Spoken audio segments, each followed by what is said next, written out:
Okay, welcome back, everybody. It's Mr. Flag right here, coming to you live from the studio. All right, so today we're talking about what was life like before Columbus. That's right, there have been people living on this continent in North America and South America long before Europeans got here. So, who are these people and how did they get there?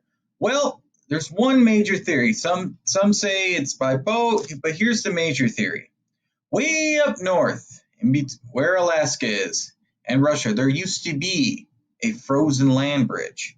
Today it's known as the Bering Strait.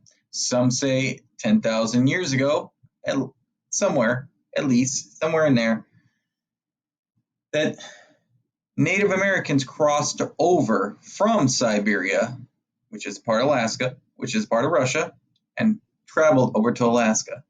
If you can't tell, I'm a little bit nervous. All right, so over time, after they crossed, they slowly moved down all the way to the southern tip of South America, and they evolved into hundreds and hundreds of tribes. And by 1491, there's some estimate there's anywhere from 50 to 100 million people living on the continents of North and South America. Now, I know today there are over 500 Native American tribes just in the U.S. alone. I will be talking about some tribes. Again, I am nowhere near an expert on all the different Native American tribes. I wish I was. I know some I don't. And what I don't know, I'm not going to tell you because I'm not going to lie to you. All right, so I'm going to talk about the major ones first. We have the Mayans. We've all probably heard of the Mayans before, maybe that Mayan calendar, a few years ago, we thought we were going to have the end of the world. We haven't. Luckily, there's no end of the world. So we have the Mayas. They develop in the rainforest of the Yucatan Peninsula in present-day Guatemala, Belize, and southern Mexico. After their descent, you see others develop. In other words, what I'm saying here is they decline. You see others taking over. For example, eventually we're going to see the Aztec in Central America. You see the Aztec everywhere in Mexico today. You see it on their flag with the eagle and serpent. They have a capital city of Tenochtitlan. I know I probably pronounced that wrong. I apologize for my pronunciations. I apologize in advance.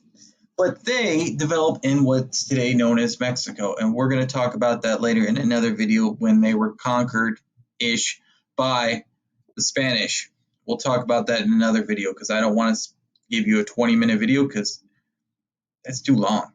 All right, so they also dominated Central America. And the other major Native American tribe back in those days is going to be the Incas, and they're mainly in South America, mainly dealing with the Andes Mountains. Now, if you've never seen the Andes Mountains, it's on the west coast of South America. It goes up, up, up, up, up, up, and up. They're based in modern-day Peru, with the capital of Cusco. Centered around them, so we talk about the mountains, and we're going to find out that it takes a little bit longer for them to be conquered by the Spanish just because of the geography. Just so you guys know, if you're fighting to conquer somebody and you have to climb up a mountain, your chances aren't that going to be good. But it's a short-term empire because eventually we're going to see the Spanish come in and other Europeans, and they're going to bring disease. But more on that later. All right, so here's a map of where each of these major tribes were, the Aztec, Mayas, and Incas. The capital city of Tenochtitlan. Again, I apologize now if I pronounced that wrong. I've heard it pronounced 3 different ways. The problem is with a lot of these pronunciations, you got to understand a lot of these Native American tribes didn't have a written language. It was all word of mouth. And because of that, when Europeans hear it, they spell it and pronounce it the way they think they hear it. Because remember, you got to understand, when Europeans come to the Americas, they're not speaking the native language. They're speaking their native languages like English, Spanish, French, Portuguese, even some Dutch, some Swedish. And Native Americans, they didn't know that language. They have their own. Each tribe had their own language. We're going to see later on when I talk about in another video about colonization, some of the major issues with that. Okay, other cultures, other Native American cultures in North America. Now we're moving up north, North America, where I'm from.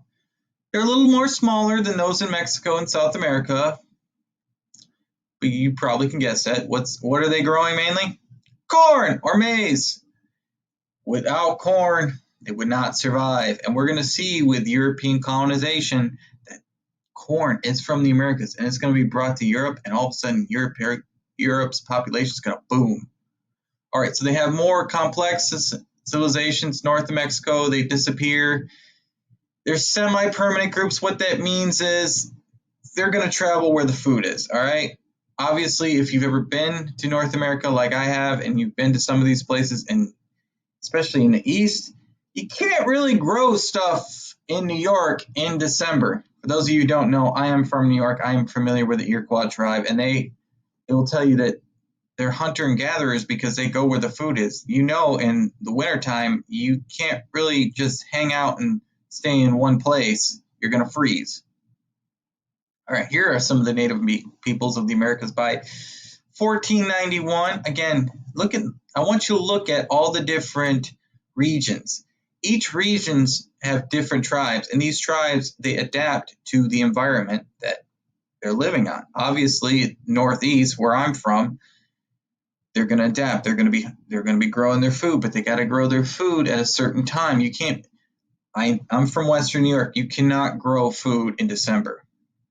Southeast, you can. I've been to Florida. Got family there. You can grow stuff. You can grow oranges in December, and so on and so forth. All right, Southwest. This is where I'm living in right now, Las Vegas. We have the dry region.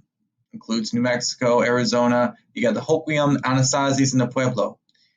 Now, these Native American tribes are some of the most ingenious, because one of the major problems of the Southwest is, for those of you who do not know, it's a desert. There's no rain.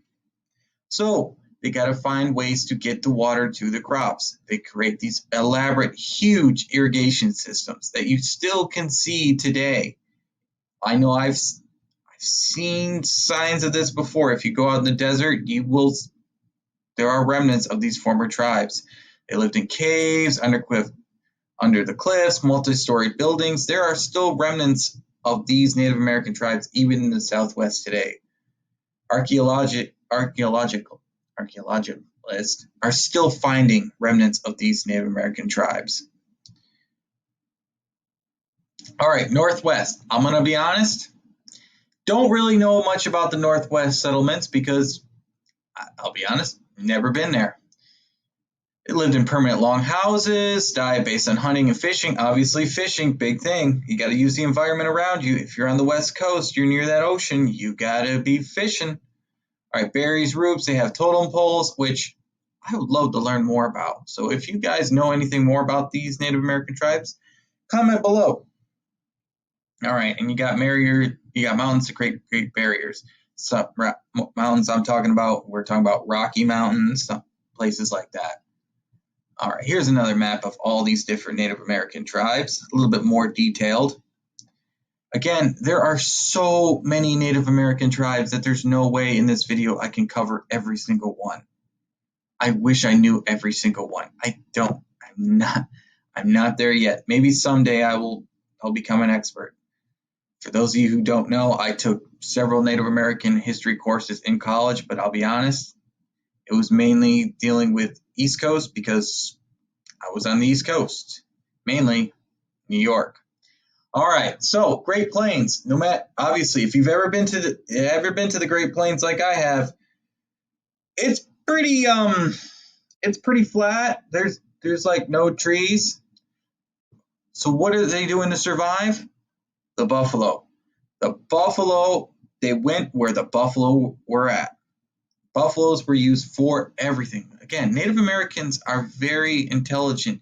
They adapt to the environment around them. All right? They use their buffalo for everything. Tools, knife, clothing. And when I'm saying tools, yes, that's right.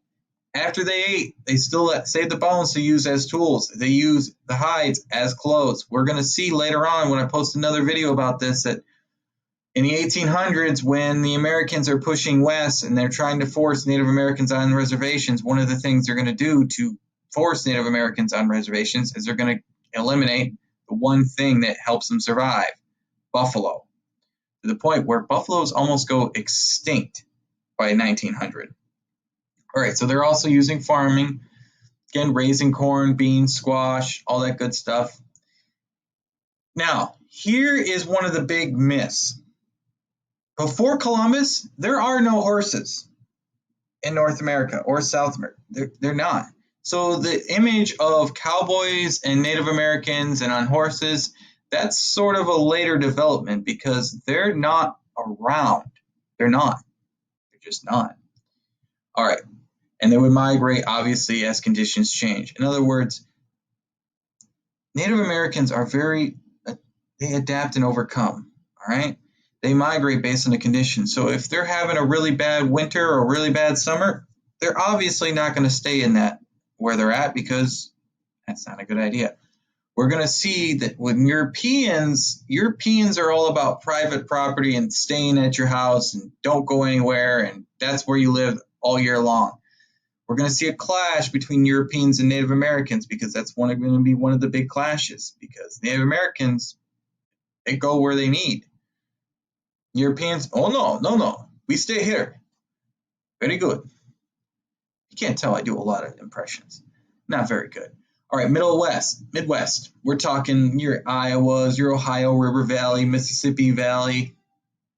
As my phone's going off like always. Every time I'm recording something. All right, so we got woodland Native Americans, rich food supply, hunting, fishing. Obviously, you're by the water. And they're famous because they create one of the largest settlements, Colloquia. Now, I apologize now if I mispronounce that. I'm sure you'll hear it on another video that is pronounced another way. Again, we don't really know for sure how exactly to pronounce because a lot of these Native American words we just don't know because people don't speak that language anymore, or if they do, there's very, very few. And, words change around all the time. I'll give you an example in a few minutes of one of the words that I know. All right. Atlantic seaboard settlements. We're talking about your Florida to New Jersey if you're living on the coast. All right. Obviously, you're using the water for food, right? You're going fishing. You're using the timber. When I mean timber, you're using the trees around you. You're using anything around you. That's the main thing you need to understand with Native Americans. Okay, when you're talking about Native American tribes, what makes them different than Europeans? That could be a question on the AP exam. Hint, hint, wink, wink. That's talking about what's different. Okay, so they adapt to their environment. So you got to think geography. Now, Northeast settlement. I'll be honest, this one I'm more familiar with just because I grew up in New York State. I grew up right near the Seneca Reservation. That's right, reservation. I know some people call it territory. Again, to one its own. I'm just going to call it what the government calls it. I'm not Native American. Don't claim to be. I know a little bit about it, but I am nowhere near an expert. All right, so descendants of the you can read that. All right, combination hunting and farming. Again, hunting and farming, adapting to their environment. Now, what's most famous about these settlements, and I'm going to talk about the Iroquois. That's right, it's not Iroquois, it's Iroquois, it's French. Oui, oui. They're known for the 5 main tribes, and they form what's called the Iroquois Confederacy. See, there you go again. Different pronunciations. It's eventually going to become 6, but that's at a later date. The 5 major tribes are the Seneca, the Cayuga, Onondaga, Oneida, and Mohawk. And I'm trying to think the Tuscarora is going to come around later on in the 1700s. And a lot of ideas of American government come from the Iroquois Confederacy. That's right. Benjamin Franklin, where does he get this idea of the United States? Borrows the idea. Now, Iroquois, that's French. The correct way of saying this would be the Haudenosaunee. And I know I probably butchered that. I apologize now to all Iroquois followers. Now, they're famous for their big, long houses. And when I mean big, I've seen these things. These are big, and the whole family's living there. All right? There's, and they're huge. Their whole family's living there. But the thing you got to understand is the Iroquois Confederacy is all these tribes unite, and they conquer neighboring tribes. By the time the Europeans get there, they pretty much have control of most of New York State, if not in other parts too, in parts of Canada, especially the Mohawk. All right, I'm going to stop right there. That's everything that you need to know about Native Americans before Columbus. Stay tuned for another video about a little bit more. Okay, I'm going into the timeline. Okay, so we talked today about Native Americans before. The next video, we're going to be talking about European colonization. All right, stay tuned. I'll see you guys later.